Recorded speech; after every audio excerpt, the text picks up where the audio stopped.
Hi, Tom. How's it going? Hi, Oliver. Yeah, really good. Thanks. Great to see you again. Yeah, good to see you. So, look, thanks so much for joining us on Architect Tomorrow.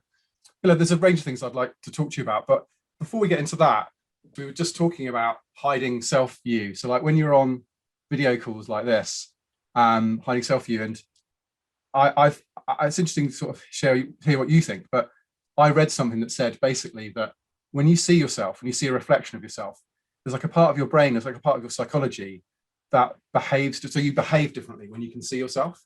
So actually, and it's not natural, right? When you have a conversation with someone normally in real life, you can't see yourself. And so I have to dig out the article, but basically it said if you can sort of see yourself, there's almost like a bit of vanity, I guess, that kicks in, and you're worried about how you're appearing rather than concentrating on the person you're talking to. So yeah. Yeah, I always find that I'm censoring myself, or it's the little pauses like that one where I'm quite conscious that you'll have those little visual ticks. You'll look one direction, or um, you'll pause and you'll take your own body language. I just find it so distracting um, to to have to correct it Right. or settle out of it. And actually, I find that you just become a bit less genuine in a conversation, especially where you're trying to give an opinion. It's not part of my it's not part of my natural presentation to care what I look like. I care about what I say, but when suddenly you're presented with it, it's unnecessary. So Yeah, that's really, really interesting. I mean, look, I've gone through a whole journey with this Architect Tomorrow community, actually, which originally was like an in-person sort of meetup group, to then pivoting it to like effectively having to talk to the camera, sometimes on my own, which is just really, really weird initially.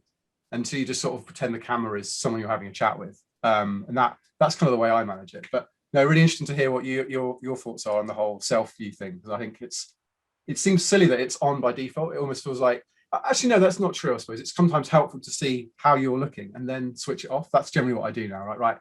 Am I centered in the frame? Can someone see me properly? Great. Now I disappear because I don't need to see myself anymore. yeah, I definitely use it for that. Certainly, I mean, I interviewed for my current position entirely over video calls. I didn't meet any of my team members until Right. just a month or so ago. Yeah. And, yeah, very valuable for just checking that. Have I brushed my hair? Did I do enough shirt buttons up? Uh, are my shorts visible while I'm working in the hot weather? That kind of newsreader under the desk check is Oh a dear, wonderful brilliant. feature of the modern world. Brilliant. I definitely won't stand up there because that will reveal the shorts. We weren't here to talk about that as much as fascinating as it is to talk about the kind of trials and tribulations of remote work and remote interviews. So look, Tom, welcome to the conversation. And this is very much a community about conversation, really, and sharing ideas and sharing knowledge. So let's kick off with a bit about you, Tom. Tell folks that watch this YouTube channel and are in the LinkedIn group. Tell us a little bit about yourself. Where did your career journey in technology start?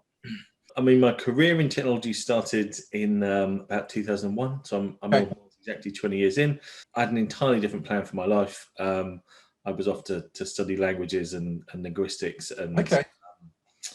words from a technical point of view, but definitely not a technology point of view. Right. Um, and that didn't follow through. Took a pause, and I ended up in an apprenticeship scheme. So I did a technical apprenticeship at Tesco originally. All right.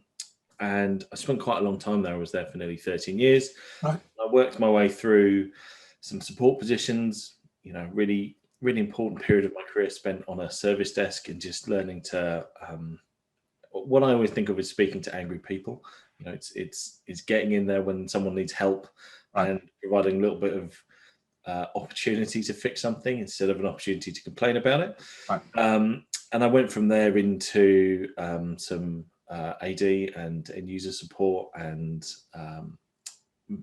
what we now really call device management, but Right. back in the day was just group policy. And from there moved into infrastructure, and that's really where I found myself shifting from support and fix it to a little bit more design and what would eventually become architecture. Mm-hmm. So, implemented some data leakage tools when they were quite new technology. Yeah. Implemented some platform migrations. So I've done moves from 3.1.1 to XP, from 2000 to Windows 7, and yeah, just learning to design and look forward. My early architecture career was really trying to be that guy who worried about something Right. no one else had thought of, and trying to make sure the worst case scenarios had been accounted for somewhere. So yeah, spent about 13 years at Tesco. Reached the end of my time there. Had done a platform upgrade. Was watching it get run in BAU. I'm not someone comfortable in a kind of steady state role. It's not. I suffer from that. If I haven't got a problem to fix, I'll go and make one. And that's a sign of a true architect, actually, is that you're bored by BAU. I think it's really interesting to hear your transition, because I think it's really important for someone to have really good grounding, like at the coalface, like either understand IT support or business analysis or programming or what, some foundational technology career role. And it doesn't have to be technical. It could be much more from the customer side, like PM or whatever. But I think that's vitally important. And it's interesting then that you realize you're an architect when you're no longer about that old role that you were doing, and the BAU. You're more about, right, what's next? What is the next thing I can plan and envision and execute? Yeah, it's definitely one of those things I watch for in colleagues. When you hear that conversation and someone is described as becoming an architect, it's quite an exciting time to be working with someone, because you know that they'll be valued at what they're doing, but you equally know that they'll probably have reached the end of it. And I find it really fascinating watching what people do when they've finished. It's pretty rare in IT. We don't let it happen very often. Right. But it's really delightful to see someone go, okay, if I've done that, where can I go and put some value into my business next? Yeah. And especially as you move into the kind of strategy and roadmap and forward-looking thought process. You get to hear, no one else has been there, so you always get to hear that person's genuine thoughts. Architects get to go first, get to be disruptive, get to do something different, which is a great segue into where I left. So I joined a very large European airline after that, who are quite often in the news at the moment, and are having a bit of a tough time, obviously. Right. But I took a step. I took a step slightly sideways when I joined there. Went back into leading a support team, just for an opportunity to kind of hone my skills over again. And then moved on into architecture. Back within the department. Learn what they were doing, learn the experience there, and took on trying to push them into their own Windows 10 platform change. Right. And that really was a completely different view of architecture, very, very heavily focused on assurance and governance and, sessions around patterning our solutions properly and making decisions in the right way. And again, reached the end of that, didn't even finish the Windows 10 rollout, got it started, handed it off to a team of engineers and realized that, I was holding that list of problems I'd written when I joined, and half of them were done. And half of them had no customer, trying to reach that maturity point of going, I can see that you could fix it, but knowing that no one wants to. Well, you need that stakeholder buy-in, don't you? You need someone to care about it. It's interesting, isn't it? Because often I think as architects, we sort of spot the issues. Often I think because we see the bigger picture, and you work with lots of teams that are like in their world, aren't they? And they don't see where the disconnect is between the processes often, or between the sort of operating model boundaries. That's really interesting that you kind of that maturity in sort of going, do you know what, that's a problem I'd love to fix, but I've got to accept which ones I can fix and which ones I can't, based on the organization and the stakeholders' sort of readiness and appetite to do stuff about it. A really influential CTO in one of my very early roles, and there were a few of us he'd round up and remind every now and again that just because you're right doesn't mean you get to win the argument. And it's that kind of position. You can sit down and you can do as much maths and diagram drawing as you like, but if there's no money or there's a priority, you're not going to fix that problem today. I've got another similar one actually that one of my early mentors told me, which is just because you can doesn't mean you should. Which is and that sort of stuck with me throughout my career actually, and because I am all about fixing stuff, like right, come on, let's fix this, let's fix that.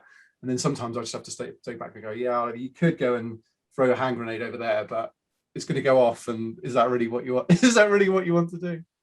Yeah, my career has got a few really interesting low points where I've failed to resist, and you drop the grenade, and you're left holding the remnants of someone's, very fragile business process, or very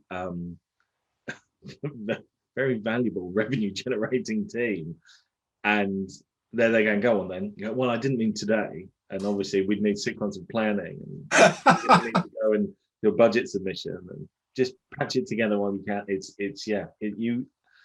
I think it's one of those lessons that once you learn it, it will never leave you, because you know we live in a modern IT world that's very keen on being blame free. Right. It does mean that when it's genuinely your fault, there's no one. You just hold your hand up and say, that was me, and I guess we'll fix that together.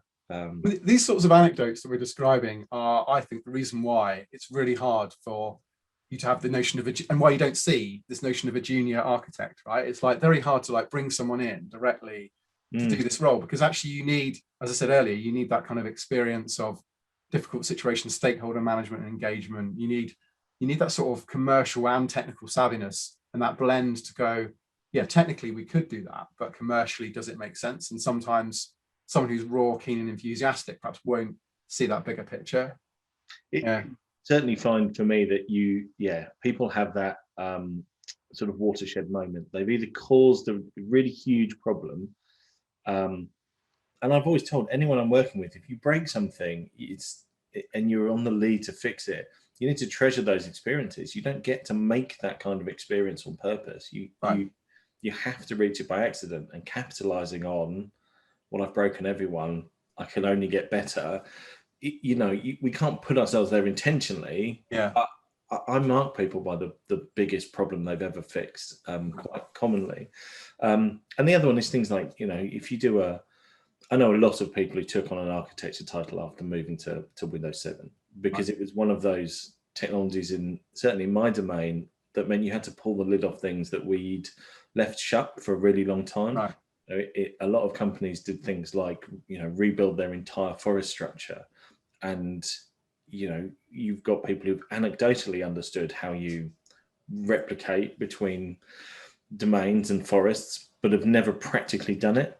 Picked up a lot of manuals and a lot of other people's designs. And it shows you how difficult it is to implement somebody else's design without their experience. Right. So yeah, certainly those experiences bring, sharpen architects. Brilliant. Thanks for that, Tom.